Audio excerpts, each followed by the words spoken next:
What is up, fam? Thank you so much for tuning in to So Real Sports Talk. I have one of my favorite guests and arch nemesis with me, Jessie Naylor. Thank you so much, brother, for coming on the show today. How are you doing? Hey, I'm doing fantastic. Listen, we missed last Tuesday with the MMA show. Today we were going to do the recap, but I don't think either of us were super excited about that card. Plus, we'd kind of already missed the lead up to it. So we figured, why not do some 49ers talk, which, let's be honest, everybody wants to hear about the 49ers right now. So we That's might as well it. talk about the 49ers right now. Let's do it, man. I love it. And so I kind of just wanted to start out, obviously breaking news right now is Jaquazi Tart injury, turf toe, is more serious than originally thought. Yeah. It seems like he's going to miss some time. So the 49ers are currently trying out some veteran safeties to bring in. So I just wanted to get your thoughts as far as who you think would be a good fit at safety. If there's not a player that you necessarily can come up with off the top of your head, what do you think that is the fit that the 49ers need at this point? I mean, obviously somebody who's a veteran, just somebody that's a body that can definitely, I would say somebody that's a body that could hopefully play both safety spots, because you've already got Jaquiski out, which who knows? I mean, turf toe, this is a lingering issue from last year. There's a good chance we don't see him. I mean, Right. and that sucks, right? But that's a possibility. And then you've got Ward, who really might be one of your best corners. So if something happens there, maybe, you know what I mean? So just somebody Yeah. with versatility, regardless of who it is. I don't want to bring in somebody that can only play in the box or can only play single high and can't play in the box. And I know that's a lot to ask, because if you're a free agent at this point, chances are you can't do a little bit of everything. But if there is a possibility, anybody's out there, and I really haven't rummaged through free agent safeties, so forgive me, but if you can get a guy that can play both positions, that would be ideal. And, let's just hope for somehow a speedy recovery from Jaquiski Tart, because we definitely need him. And I agree. We should have gotten Malik Hooker. It's a name that was thrown around for a while. I know I talked about it. Probably everybody brought him up at some point, because he's a name that everybody knows, and too late. Right. And I mean, obviously it's tough to see Tart go down, especially, he's on a 1-year deal. So this is a big blow to him as far as him being able to make big money next season. So, he was on a prove it deal, and if he can't play, there's not much he could prove. For sure. I really look, for some of the guys we already have to really take this as a challenge to step up. Like obviously from everything we're seeing in camp, it looks like Austin's been running in that position and playing pretty well. So I assume he's going to be the starter come week 1. But it'd be nice to see guys like Maiden, step up, and, a guy like Hafunga, really gets a chance to, really compete now for those starting positions. Maiden's been on the team for, I think, 2 years now, maybe. So he's somebody that was, there was some buzz around him actually being able to be a productive player this year. So if this gives him a chance to kind of be on the field, show him, what we have, show the team what he actually has, and can take over a significant role, that'd be great as well. I don't think you're really going to find a starter out there right now. It's going to be more of a depth piece. So I'm banking more on the depth that we have right now to really take that step up and move into that position. For sure. And I like Maiden. He was a player that I brought up early on in the offseason of, you never know, because the 49ers seem to do a good job of bringing in undrafted free agents, stashing them for a year, and sometimes they pan out and really make a difference. And Maiden's one of those players that I was hoping could do that. Then they went out and got Jefferson and some other players, and I thought, well, there's a good chance that he's going to be pushed down the depth chart again. So as much as it sucks that Tart is going to miss some time, it is also exciting because Maiden is very young. And if he can pan out and turn into something, well, maybe we've got one of our future safeties on this team already, and now we get a chance to really kick the tires on them. Yeah, and I wonder, they moved Marcel Harris to linebacker. I wonder Yeah, if they move him back into the safety group. Probably not, but at least he has some experience playing back there. Worst case scenario. I imagine the 49ers kind of went into the season knowing Tart was not necessarily going for to sure. play all. I mean, he's been unhealthy every single year that he's been on the team. So I think they planned for this. It's not like a dire situation because there are some bodies there that could be very productive. But you always got to kick the tires on who else is out there, and bring somebody in at least for depth, just in case somebody else goes down. So. Well, and I know that you've been more optimistic than most when it comes to the secondary as a whole, but this is just one of those things that for me personally that I was worried about. And I thought, probably a little bit more at corner, although I did expect at safety there could be some movement at least for a game or two. But to go into the season, really, even before you get to the preseason, you've already got a starter out for who knows how long. This is kind of what I was worried about. So hopefully the players that they have can fill those spots and we don't see anybody else go down for an extended period of time. Fingers crossed. So I am going to keep that question for the end, but I wanted to talk, just kind of build up to the title of the show, and talk about. Let's start with some positives. Okay, so a lot is going on with the team.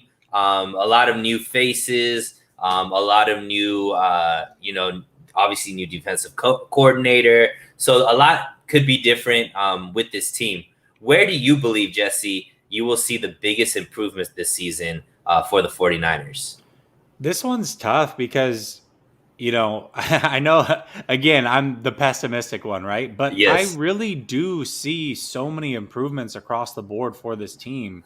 And I mean, let's just go through them real quick and then I'll give my one that I'm the most excited about. But receiver, we don't necessarily know who the third guy is, right? But the fact that Hurd was a guy that early on we thought we were going to have to count on and hope that he could really come out and do something. Now, there's a chance he doesn't even make the team because receivers gotten so deep, right? So Right. you've got that. You've got the running back position where they've added so much depth.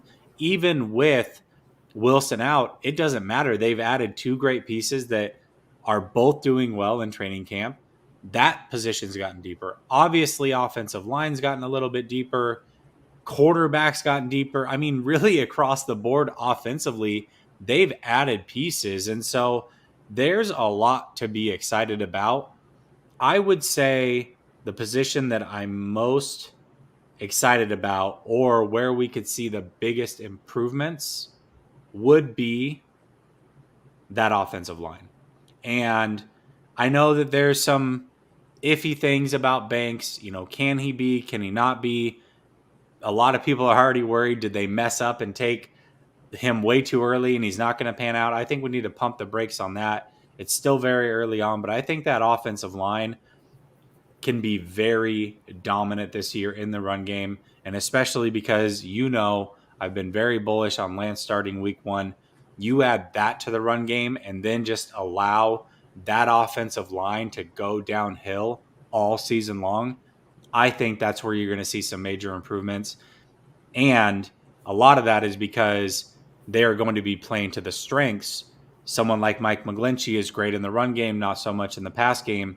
So that run game as a whole and that offensive line really is going to be the catalyst for it. That's where I think we're going to see some major improvements from 2020 to 2021.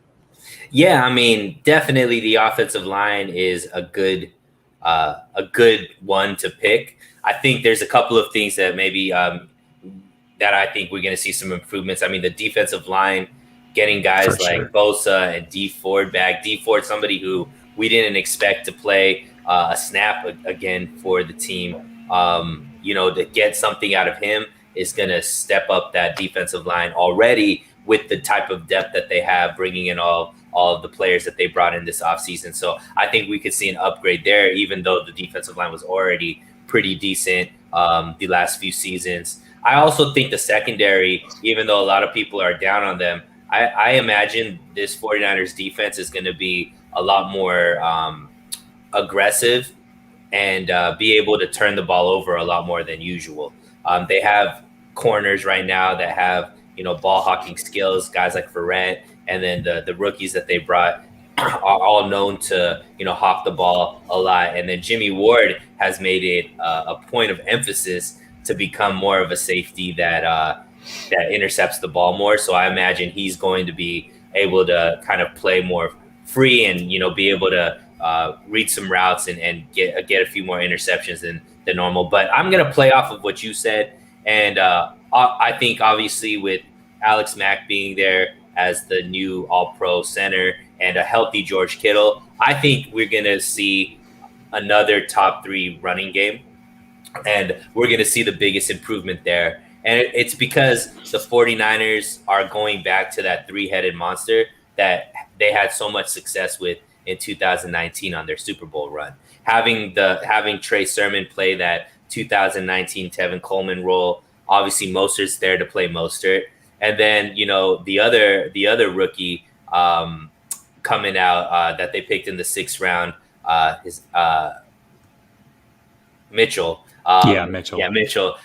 Him going to be playing that like Matt Breida type role, I think is going to do wonders, to be able to sustain that running game, because both of us really want Trey to start week 1.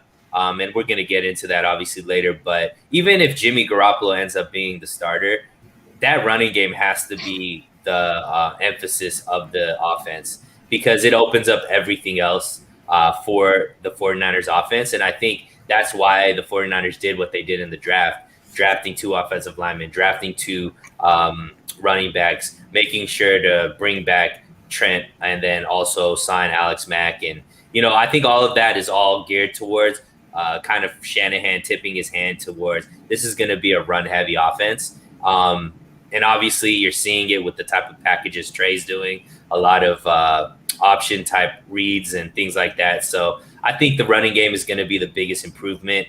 And I think is gonna bode well if that is the case, because that's pretty much how the rest of the offense runs off of that. Yeah, absolutely. And we didn't talk a lot about the defensive side. I know that you touched on it a little bit, but I'm with you, man. I really think that schematically and the players that they have in place defensively, they're going to be very aggressive. I think you're going to see a lot of cover 1. I think you're going to see a lot of blitzing. And I think that this defense is going to fare very well because of that. And I'm really excited to see what D'Amico Ryans brings. I know that Saleh is a big loss. I understand that, especially because he is a veteran now. He's been doing it for a few years. I remember when everybody wanted to run Saleh out of town. Right. And that wasn't too long ago. It wasn't too long ago. You're right. The last couple years, he's really schematically just stepped it up and hit a whole new level. And, I am a little bit curious to see if we can still dominate the Rams, if we can contain Russell Wilson and some of the things that he was able to do. But that said, I think the aggression that we're going to see from this defense is going to be a lot of fun to watch. Yeah, and the thing that I'm really liking about D'Amico Ryans and watching his interviews and, just him as a person, it doesn't seem like he's trying to be Saleh 2.0. No. It seems like he really has a vision for how he wants this defense to be. And obviously it's going to be more aggressive. It's going to be more athletic. I think we see Fred Warner take another leap with, even though he made all his big money. I really think that D'Amico Ryans is going to unleash Fred Warner, because D'Amico Ryans was Fred Warner. He played that middle linebacker position for some really good defenses in his time.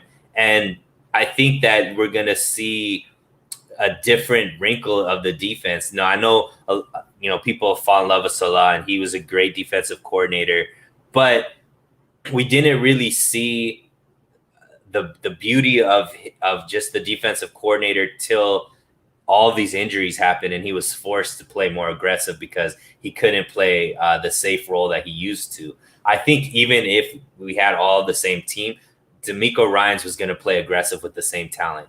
And that's what I really want to see. I really want to see a defense that is trying to get the ball, trying to get the quarterback down, and give the ball back to the offense as quick as possible. And I think that's what D'Amico Ryans wants to do as well.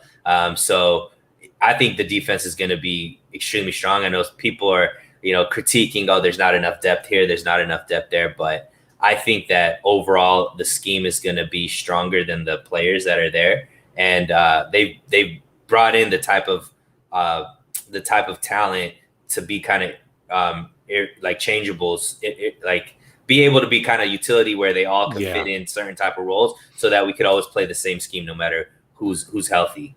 Yeah, for sure. And I remember even times during 2019, my buddy Adam, we text all the time during the game. He's my buddy that I'm always talking to during the game. I think everybody has one of those guys. Yeah. For me, it's my boy Adam, but we're just constantly going, can you blitz? Can you please blitz? Like, what are you doing just sitting back, letting these guys play in the pocket for 40 seconds and just pick us apart? Please blitz, Salah. And that was even in 2019. It's like when you saw players like Ford go down, he's like, well, I'm not going to manufacture any extra pressure. We'll just see if these four can get home. And if not, we'll get picked apart.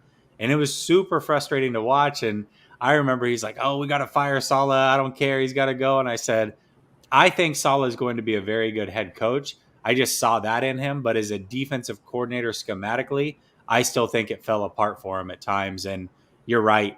The pieces that they've put into place, they are definitely interchangeable. And I'm very excited to see what happens. And I know Chewy, shout out to Chewy, good guy. Chewy, by the way, you make me look super optimistic. So I appreciate that. That's hey, for nothing else, man, that's your role, man. Make me look like I'm optimistic. I appreciate you. But he threw out some very good stats, and it's hard to argue, no defense under a first year defensive coordinator, or second, I believe, in the last 10 years has finished in the top half of the NFL. And I think this year that trend definitely gets bucked, because I really do believe that the aggression that we're going to see from this defense is going to give offenses fits, and I cannot wait for it. Yeah, and I think, when he said that stat, I wasn't well prepared to like rebut it, but I don't know. I'd have to look into the situations that this new coordinators are coming into, because this is an intact defense that has been like this for at least 3 years, right? With the main key components still kind of there, as far as coaching staff and also like, players and whatnot. So this is, I think, a little bit of like a cheat code for D'Amico Ryans, because he's coming into already kind of a well-built situation and just really needs to make tweaks versus an overall haul, where I think most defensive coordinators kind of have to do that because they're losing a lot of players in those kind of transitions as well. Yeah, absolutely. And, it was a good stat he threw out, but I think there's a reason. I could be wrong, but I think there's a reason that he stopped at 2010, because I bet you there was probably a run from that 2005 to 2009 where that did not hold true at all, And so who knows? Either way, good stat. I would probably be caught off guard if you threw that my way also. Yeah.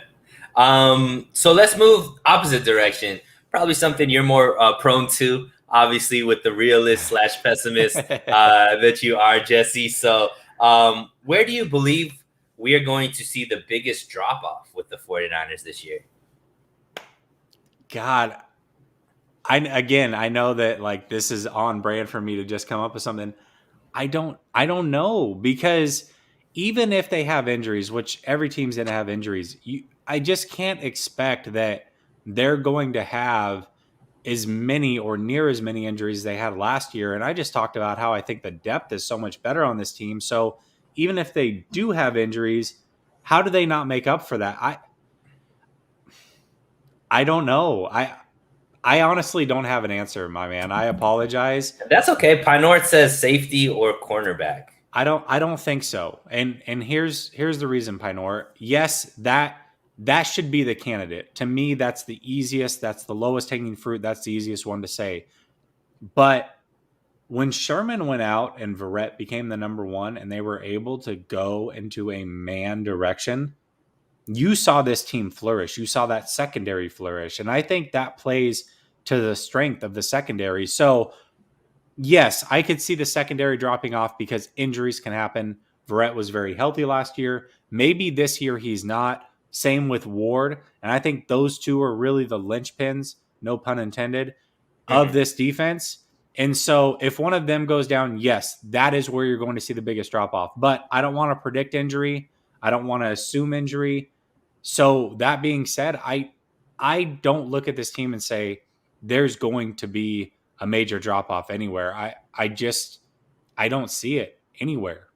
So I believe there is going to be a little bit of a drop off in one uh, positional group, and that's actually special teams. And I think that that is something that is kind of not being talked about. We obviously brought back our kicker, but there was some weaknesses there last season. He can't make a field goal past 40 yards, right? He's been pretty automatic with that, but I think with just the way the 49ers are going, there are going to be some games where it's really close, and we need the field goal kicker to kind of bail the offense out at certain points. And I'm not sure if we're going to have the same type of consistency. I just feel like it's an old leg, and we've seen guys that have been, beasts, like, and just notably Goskowski, right? Who's been like just amazing kicker for years and just kind of just fall off the map. And we've kind of, I don't know if you've noticed it, Jesse, but it seems like a lot of these kickers that are big names are just like their legs are just going from them. And so I think that that is going to be one thing. And then I don't know if we've really got a solution as far as a punt returner, kick returner. It doesn't look like Richie James Jr. is gonna be tough for him to make the team. I don't know who's gonna be back there, right? Like, it used to be, River Craycraft and Richie James Jr. Those two don't seem like they're gonna be making the team. Who's gonna be that kick returner, punt returner, and is Shanahan gonna let them loose to be able to actually do something with that position? So I think special teams is going to be something to keep an eye on. A lot of the guys that were like superstars on our special teams are now actual productive members of the team. So I don't know how much they're going to actually be able to play on special teams or how much effort they're going to put on that. So I think that's kind of where I'm looking for as a possible drop off. What do you think about that? hear me out on this one. So I get it with Gold, but if you look at Gold last year, he actually already has dropped off. So I don't Yeah, know how much more he can drop off, right? And when I look at the rest of the special teams, the coverage stuff maybe, but I think adding a Hafunga, an Ambry Thomas, a Sherfield, I think those guys are going to be able to hold down the fort. And then I look at, you just talked about River Craycraft, you talked about Richie James. I don't know what those guys did. Let's also not forget that Trent Taylor got some burn back there. right. None of those guys did anything impressive. So I feel like it can only go up regardless of who's back there. I hope it can't go down because if it does, this special teams can win or lose at least one game every season. And that Absolutely. one game can be so important. And I really am kind of counting on that special teams to be different this year and at least break even and maybe win us a game because we know that last year it certainly lost us at least one game. So probably two. So that being said, I don't know if the special teams really can get any worse, but I will say this, that's good news because I couldn't come up with anything and you had to dig deep on the special team. So that should tell everybody that we're very optimistic about really all the position groups across the Right. board stepping up this year. And that should be something that everybody's excited about. Yeah, I just expect a lot more close games. So I really hope, Gold is good as gold like he used to be, For sure. because Yeah. I think Yeah. there's going to be there going to be some games that are riding on his leg. And you see it all the time in the playoffs as well. Like, the kicker oftentimes is the hero. So let's just hope he could at least stay consistent.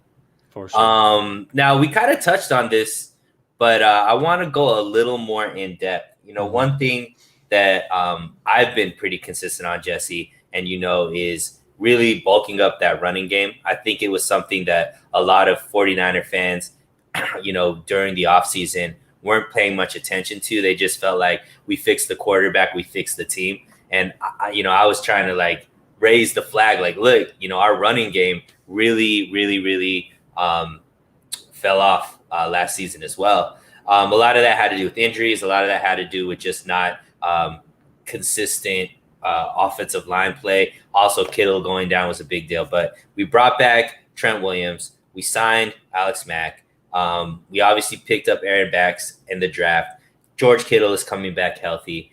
Mostert should be healthy. And then we brought in Trey Sermon, Mitchell, as well as Wayne Gallman from the Giants. So, and let's, obviously if Trey Lance, let's assume Trey Lance isn't starting initially, and then we could talk about if we add Trey Lance in. But just with those positional moves that we know are going to be playing week 1, how good could this running game be? And what do you expect out of it? Without Trey Lance, I would say I think they can be a top 3 running team. And that's exactly what I would expect from them, because if this team is as good as what people want it to be, it's going to have to be that. Right. And you talked about it, and you're right. You talked about this early. The run game completely fell off a cliff last year, and nobody wanted to bring that up. But let's look at the pieces that were on there. You had the Colemans and the McKinnons, who looked very old, very slow, and Coleman couldn't stay healthy. And they replaced him with Sermon and Gallman and just some extra pieces that are definitely going to bring some young, fresh legs and a different dynamic to this team. Now, Wilson being out certainly hurts, but he'll be back probably week 6, week 7, somewhere around there, and he'll have fresh legs, which will be a good thing for this team. So, yes, I think with Trey Lance not being in there, I would expect top 3, and that's what everybody should hope for. Yeah, and I mean, I think this running game is going to be a little bit different than what we saw in 2019 because of having an all-pro center back there. Because I think sometimes when it comes to the nuances of the offensive line game, people don't realize how important that center is. And that was one position last year. We were on like a 4th string center at one point last season. And the center is the quarterback of that offensive line. They're so imperative in calling out certain reads. They're so important in making shifts and things of that nature. And I think that we haven't had, the type of center that an Alex Mack is in a long time. Even, with Weston Richburg being as good as he is, I don't think he's ever had a peak like Alex Mack has had in the league. So Alex Mack is probably the best center that, the 49ers have had in quite a while. So, if Aaron Banks ends up being the right guard, I think that's going to do wonders for him. Obviously, the leadership that Alex Mack brings is something that the offensive line has missed ever since Staley retired. I think that was, well shown last season. Even though Trent Williams is a stud, he isn't necessarily the leader that I think the 49ers needed on that offensive line. He's a better player as an individual, but correct. He doesn't make everybody else around him better. Yeah, I get right. that. Or at least he probably makes guys around him by his play, but not necessarily like he's kind of out for himself. He seems like maybe somebody who might be a little bit for himself before the team. And I don't know. I don't know that factually. I'm just saying he's not the vocal leader that I guess the offensive line needs. Alex Mack, I think, is going to step into that role immediately. Yeah. He obviously knows Kyle Shanahan's offense like the back of his hand because, he had all those all-pro seasons with Shanahan as the offensive coordinator there in Atlanta. And I think that because we have such a great center there, and I was talking to Silverado Kev, we're going to have the option to not just run on the outside anymore. We're going to have the opportunities with a guy like Banks and Mack there to start running inside zone as well. And with that as another option, I think it becomes pretty unstoppable to stop this running game. Because think about an option where you have like a Mostert and then you have like a Debo doing like a jet sweep. And then if, let's say, Trey Lance is there, okay, you don't know if like Trey Lance could just read it. He could go he could go up the middle, he could pitch it out to Mostert, or he could, throw it out to a Debo, and you don't really know where it's coming. You have all of this speed at three different levels, going at three different ways. I think it's not. It wouldn't be shocking if we had the best running game this season, and that's even with Baltimore and Lamar Jackson, especially if Trey Lance is there. But even without Trey Lance, I just think I'm really excited about Alex Mack and obviously Kittle being there. I think our offensive line play is going to be huge, just like you said, which means the running game is going to be even better. Yeah, absolutely. And if Trey Lance is there, yes, I expect it to be the best running game. I'm with you on that. Just that added dynamic of having a quarterback that can keep it. And you're right. It can be inside zone. It can be outside zone. It can be traps. It can be whams. There's so many things that this team can do now because they literally have a back and an offensive line combination that can fit all of them. And Mm-hmm. it's something that's very exciting. And to your point, when you watch this offense and the way that Shanahan in the run game in the past has put linebackers in complete conflict, and now you add in a quarterback to all of that. So you've got 4 to 5 options on every play and it all looks the same. Good luck stopping it. And I can't wait until week 3. And if Trey Lance is starting, they are going to rush for 300 yards on Green Bay. I'm calling it right now. You know what? And what's funny, Jesse, is we've talked about all of these pieces, and we haven't even mentioned Juszczyk, I who is know. like one of the best fullbacks, if not the best fullback in Yeah. the game, that is coming back healthy, and he's gonna just be able to eat. You know what I mean? Because he's gonna have guys behind him that he knows can hit the hole as quick as they need to. It's gonna push him to get to that block much quicker because these guys are coming out with a lot of speed behind them. I think that this running game is going to be extremely exciting. I know you called it as far as like week 8 with Green Bay, but I assume we're going to see a lot of games like we saw with Green Bay in the NFC Championship game in 2019, where the running game is going to take over, and it's going to be where the running game is gashing people just like it would be passing plays. And I wouldn't be surprised if all three of those running backs we were mentioning, as far as the starters, are averaging 4 yards a carry, just like in 2019. And that wouldn't be a surprise for me, and that would be amazing to see again. Here's the other thing to be excited about: short yardage. Even in 2019, the 49ers struggled in short yardage situations. You got in the goal line, you didn't, you know what I mean? It was always like, can they finish? Can they score here? Can they punch it in on 3rd and 1, 4th and 1 against, I think it was Baltimore, where we ended up passing because it felt like we couldn't win in short yardage situations. And Mm-hmm. now, and last year we definitely couldn't win in those situations. This year we are winning in those situations. Right. Absolutely. You have Sermon running behind a Kittle and a Juszczyk, or Lance running behind those guys, quarterback sneaking, whatever.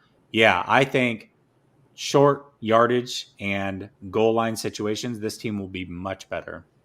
And I expect, hopefully, the announced team will kind of shout out Alex Mack to give, the fans an understanding of how much he's doing and how much that he changes the offensive line, because, I think that might be one of the best pickups we had, that went kind of underneath the radar. Obviously, it was kind of guaranteed. Everybody knew that he was coming, but I don't Yeah. think people understand how important of a piece to get a guy of that caliber in a position where we were in desperate need. He's going to help out whoever's the starting quarterback look much better, regardless of who that starter is. That center does mean so much to this team, and you're absolutely right. And it's exactly why I really wanted the 49ers to go after Lindsley. And I was okay letting Trent Williams walk over it because I felt like they could bring in somebody who's still a decent left tackle. And Lindsley, being young, coming from a very similar offense, almost the same offense, really, in Green Bay. I just felt like that center position was so important. And everybody wants to talk about 2019 Richburg, they talk about his individual PFF grade and some of the grades that are out there on him. Yes, as an individual, he didn't do a lot, but the fact that he is the quarterback of that offensive line, as you said, and was able to call out those protections and get everybody in the right place, there it goes way beyond an individual grade as far as what they bring. So even if Mac doesn't have the best quote unquote PFF grade, the fact that he's putting everybody else where they need to go, it's so important for this offense and being effective. Um, Kali Young says McGlinchey is the weak link on the offensive line. Jesse, can you Not in the talk run about game. why? Can you talk about why that may have been true in the past, but why we don't think that that's going to be the case this year? Yeah, absolutely. So first of all, yes, in the past game, he certainly has been the weak link. But we just talked about it. The center position, getting people in the right places, that's extremely important. Now you've got the leadership aspect, which McGlinchey clearly needs. He needs somebody who can be a leader on this line. They tried to bestow that upon him when Staley retired, and it just was not a good fit. Then you talk about the weight that he's put on, which I think is going to be extremely important. I don't think McGlinchey is going to be as weak of a link this year as he was last year. I think that there's a lot of factors that went into it. And I think that they've addressed all the factors as much as they could. And again, if this team is running downhill most of the game, that's where McGlinchey excels. And you can go look at any grade out there. In the run game, he is elite. In the pass game, he is piss poor.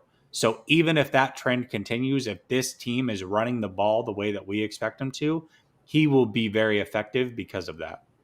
Yeah, and whomever, like another issue that that McGlinchey had last season was just a constant rotation at that right guard position. Yeah.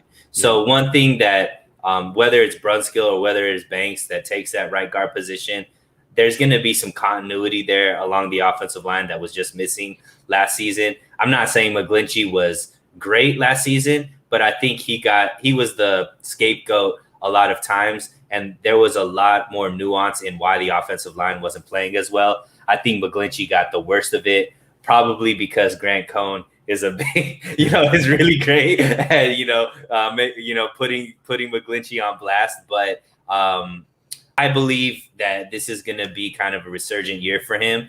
And some of it is going to be from his work ethic, but a lot of it is also going to be continuity on that offensive line and having a captain at center again that's going to make sure everybody's in the right position. So there's not like blown calls, which is why we had so many. That's why the offensive line play was so bad last season. The other thing too is when a player recognizes that they didn't live up to what is expected of them, which he clearly does. He talked about it and how it really did eat him alive all last season and throughout the offseason. That's a player that's motivated to get better and is going to do everything they can to maximize the potential that he has. So that bodes well for McGlinchey also. I agree. And Sean Kaliohi, sorry, Sean, if I butchered your last name, man. We will need to draft a center next year to learn from Mac. I agree. I wouldn't be surprised if our second round pick goes to a center next season. Mm-hmm. That's how important it is. And Alex Mack, we know, isn't going to be there for our long-term solution. He probably is here for 2 years max. So if we could get a guy that comes in next season, could sit a year behind Mac, really learn what's going on, and then take over the position the year after, I think that would be best case situation for the 49ers. Sure. All right, so you want to talk QBs or you want to talk Super Bowl first? Either or, my man. Either or. All right, let's do. I want to keep the QB thing at the end because I know you love going off of that. So we talked a lot about just overall. I think most fans believe that this is going to be a much better year than last season. But is this year going to be as good as the 2019 season? Meaning, are we a threat to be able to go back to the Super Bowl? So let's put it into perspective before I give you the floor to answer it. So our 2019 year, we had Jimmy Garoppolo as a quarterback. Our floor at quarterback is Jimmy Garoppolo, right? So at the worst, we have Jimmy Garoppolo back as quarterback. Offensive line was a pretty intact offensive line.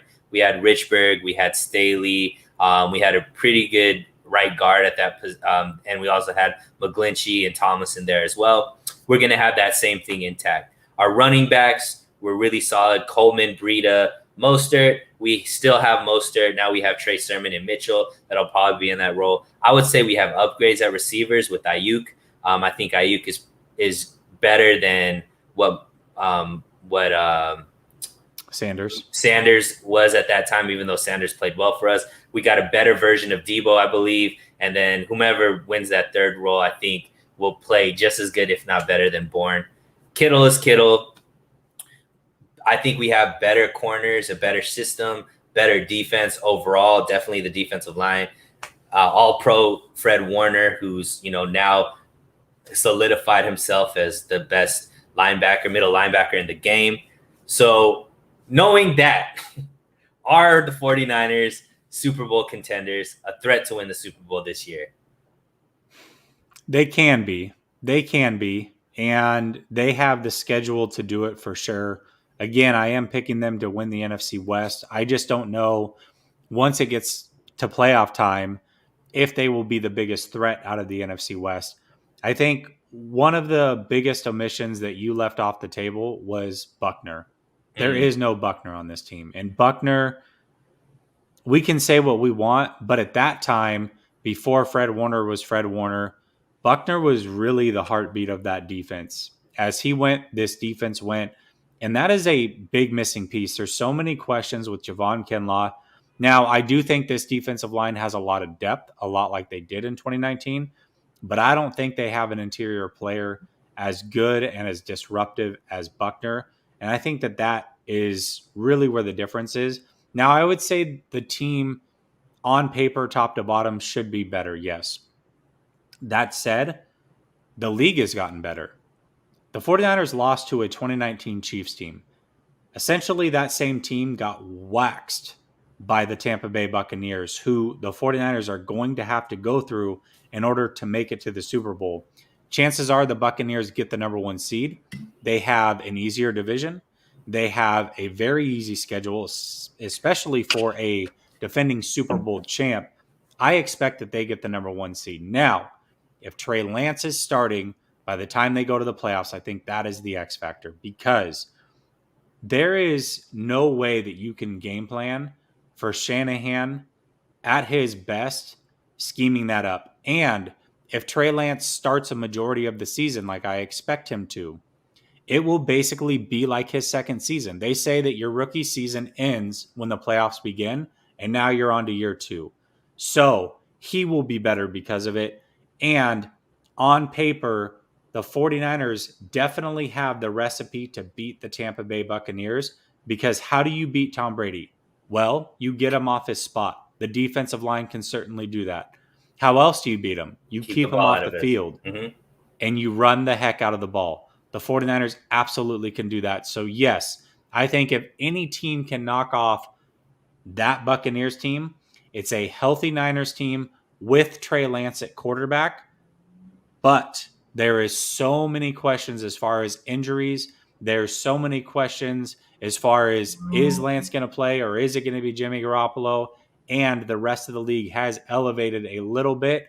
And so that means the 49ers can't just be as good as 2019. They definitely have to be better than they were in 2019 if they want to give themselves any shot. And then once you get there, oh my gosh, the Chiefs are really good. And they've gotten better, which is crazy. That offensive line is going to be hard to deal with Mahomes, with Tyreek Hill. So, yes, are they a threat? Yeah, I would say they're probably one of the 5 teams in the league that can win a Super Bowl. But I think Tampa Bay right now and the Chiefs right now are really kind of in a tier by themselves. And then it's the 49ers and a couple of these other teams that are right there. And I think you probably agree with me in saying they're in a tier above because they have less question marks. Because yes. We just have a lot of potential that we haven't seen on the field quite yet to see if that potential is going to live up to the potential that they actually have. Yes. However, if these guys do play the way that we expect them to play, I think that I don't think there's any team that the 49ers will fear, because if they get that running game back, there's just they're just a really hard team to stop, because like you said, you're controlling the game at that point. Whoever is on the other side is going to have an issue, right? And when we look back at why the 49ers lost the Super Bowl against Kansas City, we were up by 10 points, with 10 minutes left in the game. The problem was at that point in that, that season, we had a dominant running game, but it was only dominant on the outside. We didn't have that inside zone that we could transition to. So the Chiefs realized that with 10 minutes left in the game, kept, basically just piled up the outsides to stop that running game. And then obviously we unfortunately saw what happened, because now all of a sudden we're not controlling the game like we were able to, previously in that game. So I think that has changed, obviously, with Alex Mack there. And, if Aaron Banks or, Brunson are there, we got, a good right guard that could help the inside zone. So we're going to have more options there. And I think both of us agree, if Trey Lance is starting, I am ready to say they are Super Bowl threats, because the added dynamic that adds to the team, I think, is going to make defensive coordinator pull their hair out, because to have an extra runner there, I could imagine the 49ers running some triple option. I think that isn't, we could go back to like the Navy, the college game where we have, Debo and Ayuk running reverses with, Mostert and, Sermon. And then obviously you have the threat of Trey Lance. That's crazy. And not to mention, you're worried about the running game. Well, this guy could throw the ball on a rope 40 yards down the field. And, I just think that the offense is going to be much better than it was in 2019. So even if the defense, and you're right, Buckner was a huge loss, but even if the defense isn't as stout as it was in 2019, because we don't have a Buckner, I think that the offense can make up for it with a guy like Trey Lance. Now, if Jimmy Garoppolo is there, I don't know if teams are as scared of the 49ers at that point. But you know what? We have a few more weeks. Obviously, this weekend is going to be big as far as who is going to be that starting quarterback. It's going to be the first time that the whole world gets to see what Trey Lance is capable of, in a preseason game. So if he shows out the way that we know he can, I think it's going to be pretty hard. I think Shanahan's going to be pretty frustrated trying to answer these questions, as far as there's no competition and all that kind of stuff. So, but once again, like Swan Song says, we have a lot of guys nursing injuries. More than any team, I am afraid of team injury, because they devastate us every single year. But if we could beat that team, I think that the sky's the limit as far as how far this team could go. Yeah, absolutely. I agree with that. So let's talk about it, Jesse. Your Twitter has been blowing up, my man. You are one of my favorite follows on Twitter. A lot. It's what every 49er fan is talking about. I put up a few tweets yesterday that went a little bit viral. Those were good. Those were very good. I loved how you took reverse psychology and just were super sarcastic with it. Yeah, man. I was doing my best East Bay Chris impression, and some people didn't get it. Obviously, no, they didn't get it. I am an all 49ers SI writer, so for some reason that means I don't know anything about football. So that was one thing. But what is going on with the 49ers QB competition? Make us understand what you see as far as what's going on. And I'll preface it by saying, still, Shanahan is pretty adamant that there isn't a QB competition. However, Trey Lance is starting to do more and more stuff. Trey Lance has been guaranteed to play in certain packages. Trey Lance has started working out with the ones, maybe in very little, opportunity, but plays that only Trey Lance can do. why are you practicing those type of plays if he's not going to be, your starting quarterback? So tell me how to digest this if I am just an outsider looking in. Yeah, I think it's funny how two people can look at one thing and see something completely different, right? Right. So, first of all, early on, you have Kyle Shanahan coming out and saying there's no competition. This is Jimmy's job. If Jimmy's at his best, no rookie can beat him, whatever. Everybody takes that at face value, but they don't take anything else he says at face value. It's really strange to me. Right. And then, the biggest thing now is I'm going to take it all the way back. So, when Trey Lance was drafted, and I started back then, he's going to start week one. Everybody's like, no, he can't. I mean, he played in the FCS. That's not even like the best of the best in Division One. We don't even know how he would do at Alabama or Ohio State. Well, now he's going against twos and threes, however you want to preface it. But these are essentially a college all-star team. When you look at like in Alabama, you have 10 to 12 players every year make an NFL roster off of Alabama. Well, all of these guys are fringe NFL players and or going to be on NFL teams, which means he's playing the best of the best. He is playing like the best SEC defense that he could play against. And much like a Mac Jones had or a Justin Fields had, where they had the stacked deck against them because their offense was so loaded and those were big primetime schools. Sure, he has a little bit of a stacked deck when you have a Debo come in for a play or a Kittle or an Ayuk. I understand that. But what is he doing? He's doing everything he could. He's almost playing perfect like he did in college.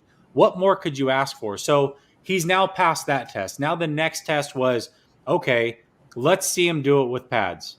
All right, pads come out. He's better than he was before. Right. That's crazy. So he has his two best days back to back in pads where he almost doesn't have an incompletion.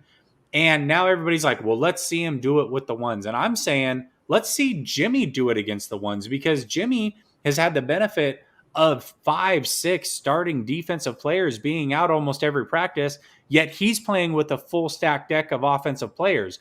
Let's see Jimmy do it against the number one defense because I haven't seen that happen yet. Right. So that's something I'm curious to see how that plays out. And when you look at it and some of those defensive linemen are out, Sunil, usually they're going against the same exact defensive line. But the difference is Trey has a hodgepodge of backup offensive linemen protecting him. And Jimmy has the likes of Trent Williams and Mac protecting him. That's a big difference. Right. So here's what I expect to happen. I expect Trey to pass the next test, which is that preseason game. I fully expect that to go extremely well for him. Then the media starts to leave the practice room. And it's funny to me that when they had that big fan day at Levi Stadium, they knew that phones and cameras were going to be everywhere. Why did they choose, of all days, that day to shackle Trey Lance and not allow him to do the read option as much as he was prior? Because that's all we heard about is how he was gashing that defense. I think he ran it 2 times in front of that big crowd at Levi Stadium. There's a reason for that. They don't want that being out on tape. And then you add in the fact that Trey Lance and really Shanahan has come out and said, hey, listen, there's no competition. But then he said, well, listen, he's going to have to earn his spot in getting some offensive plays. Well, it only took 2 weeks before he said, yeah, I think there's going to be some packages. And I'm not just looking at packages in the red zone or he comes in and he runs the read option. No, I'm talking about like an old school Kyle or a college system where we go from one quarterback to the next depending on matchups. That doesn't work in the NFL. It does not work. And again, once we see that media leave the practice room starting after this preseason game, that's when I expect everything behind the scenes to open up. He'll start to get more reps with the ones. Nobody's going to know about it because nobody's there to see it. And Jimmy Garoppolo himself came out this week in an interview and said, yeah, it's a competition and I'm ready to compete. Well, if your starting quarterback is saying it's a competition and he's ready to compete, it's a competition. Can we stop with the tomfoolery already? Whoo! Niner by nature. Spit that ish, J Nay. Let them know, fam. That was great. I have only two things to add, right? So my tweet was about one of the big critiques about Trey Lance is that he didn't play a lot of football, right? He missed the whole year. And then me in tongue in cheek saying, the best way to get him ready is for having to sit another year to not play any football, and that's going to make him well prepared for the 49ers. Look, there's a lot of things to be afraid of a quarterback that hasn't played a whole year of football, right? There's timing stuff. There's maybe nuances of the defense. There's experience, all these types of things. I think the news that we've seen out of the training camp is that he's picked up the offense. He's making the right decisions. He's gotten to the point where he's actually putting players in the right position at the line of scrimmage, which means he's understanding the nuances of the offense as well. But it's not like it's perfect, right? I was with our guy Jack Hammer, and he's talking about in that read option, there's been 5 fumbles that were because Trey Lance made the wrong play, or there was a miscue between him and the running back. There has been some accuracy issues, but these issues that he has, the only way to get better is doing what, Jesse? You gotta play. You gotta play. You gotta be able to take reps. You have to be able to take reps with the guys that you're going to be playing with. You have to play in game because that experience is going to come while playing the game. It's not going to be coming while watching Jimmy Garoppolo on the field play. The only way he's going to get over these issues that he has is by playing. So that's one of the main reasons. The second reason that he needs to start, and I think he will start, is right now, Jimmy Garoppolo doesn't have a guaranteed contract. But if he gets injured, guess what happens? He has a guaranteed contract for 2 years. Yeah. Okay, so one of the biggest things that is a problem right now is the amount of money that we're spending towards the quarterback room, right? Because obviously Jimmy Garoppolo has $27 million contract. Well, he could be traded or cut, and we're not on the hook for that whole amount of money. If he plays and gets injured, though, even if you cut him, you still have to pay $7. I think it's either $7 or $14 million a year. Is it $7 million? So if Jimmy gets injured and is not able to pass a physical while he's getting cut, then it's $7 million.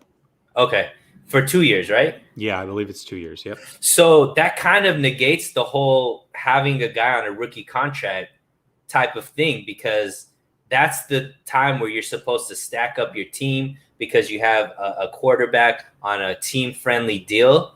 But if you're paying a quarterback that's not even on your team anymore money, that is like the worst-case scenario to happen. Yep. And it's not like we look at Jimmy Garoppolo as Mr. Iron Man. We think that he's going to get injured because we've seen him get injured most of the years that he's been here with the 49ers. So to me, I'm with you. I think, I've said it way back when we first made the trades to go up to number 3. We will never hear anything bad about Jimmy Garoppolo ever again because he needs to be traded. The 49ers desperately don't want to have to cut him. They want to get some kind of assets out of him. But if they don't trade him, I don't know. If they're not trading him, before the season's up, I don't think there's going to be that great of a trade for him during the season, because at that point, everybody knows the 49ers are desperate. They might get a late round pick, if anything, but more than likely, they probably have to cut him because they're afraid of him getting injured, right? Because if he gets injured, they're going to have to pay him regardless. So yeah, man, I'm with you. I don't know why, I guess I understand why they're playing it this way, but it's just so see-through at this point. Here's the other thing too, and I want to address 2 things. First of all, both things can be true. Jimmy absolutely can be having his best training camp. That's totally fine. I'm not disagreeing with that, okay? But the problem is is we just talked about how Lance is going to have flaws. Of course. First of all, he's human. Second of all, he's a rookie. There are going to be issues. This is not going to be a perfect season, and I don't expect it to be. Nobody else should expect it to be either. That said, he doesn't have to be perfect because Jimmy is the 20 to 24th best quarterback in the league. He just has to be better than that or as good as that, but add in the running game. Mm-hmm. And the other thing is this, a lot of people think that Jimmy should start. And one of the things they lean on is experience. He's got experience. Experience isn't always a good thing. If experience has been negative in the past, that can hurt you. And when I look at Jimmy G, he still makes rookie mistakes on a regular basis. He looks right through a middle linebacker standing right in front of him and throws directly to a player, somehow doesn't see him. If the pocket collapses on him and he has to go to his second read, he gets jittery. So all experience is not good experience. And then the last thing I want to address is for anybody who comes over from Twitter and sees that I'm just all over this Trey Lance thing. Yes, I know it's constant. I'm going full court press. Mute me if you need to until the season starts. That being said, I do not hate Jimmy G. I don't have to hate Jimmy G in order to love Trey Lance. But what I don't like is people flat out making Jimmy G to be something that he's not. Jimmy G is not the 12th to 15th best quarterback like people want to tout because in 2019 he was top 5 in completion percentage and all these other things. No, all that is BS because when you look at advanced stats, it tears every single one of those major stats that you want to spout off. It tears them apart. Jimmy G is not that. So when you make him out to be something, yes, I'm going to have a rebuttal to it, and it's going to seem like I don't like Jimmy G. It's not that I don't like Jimmy G. I don't like people lying and making Jimmy G to be something that he absolutely is not. So that's where there's going to be that butting of the heads on Twitter. And again, ultimately, it's all love. I appreciate anybody who interacts with me. It is never anything personal, but I'm going to be at your neck, and you better come with some major stats and know your stuff, because if you don't, I do smell blood in the water, and I will come for you. Talk that talk. Talk that talk. And I think Pinor sums it up really, really well. Jimmy has a lot of experience, but no progression. Yes. What is the thing that we've seen over the last however many years Jimmy's been on the team where we could say he's really grown in this aspect of his game? He's really pretty much been the same. And look, that's still a starting quality quarterback, which we both agree. We're not saying that Jimmy Garoppolo is trash. We're not saying that he shouldn't be in the league. He can't be a starter. Obviously, when he's healthy, he's taking the team to the Super Bowl. So under the right circumstances, you can get a lot of stuff out of a quarterback like Jimmy Garoppolo. However, I think he is also very lucky he was in Kyle Shanahan's system, because Kyle Shanahan made the game really easy for him. And he's also only played under some really great coaching staffs, right? He's played with New England, who has a really great offensive coordinator and obviously head coach over there. That makes the game a lot easier for a player.